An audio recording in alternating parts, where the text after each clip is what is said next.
I think a good marriage requires constant refocusing. If you're focusing on each other, or you're focusing on the disappointments or the wrong things that he's not measuring up to, or how he didn't love you in the way that you wanted to be loved or needed to be loved that day, and you're focusing on the wrong things, because marriage is a sacrament, and the purpose of it is to glorify God, not to glorify you.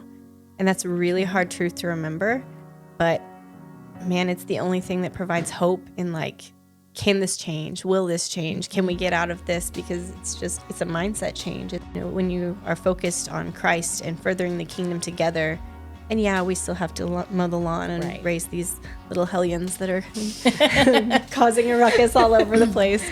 But if you're doing it together as a teammate under the name of Christ, you can't fail. Because he fights from a place of victory, and you can too. So I think it's really important to remember.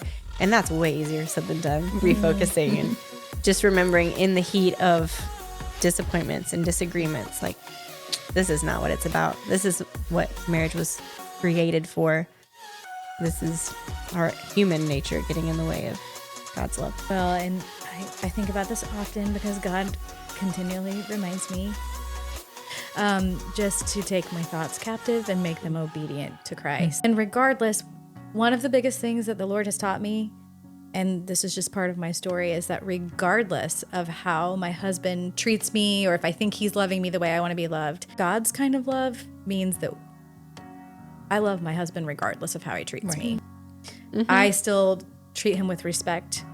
I still take captive those thoughts that are negative about him and replace them with the good things, all of the good things that he does. I feel like I need to add a disclaimer in here, because our topic is about marriage, but specifically in a Christian context.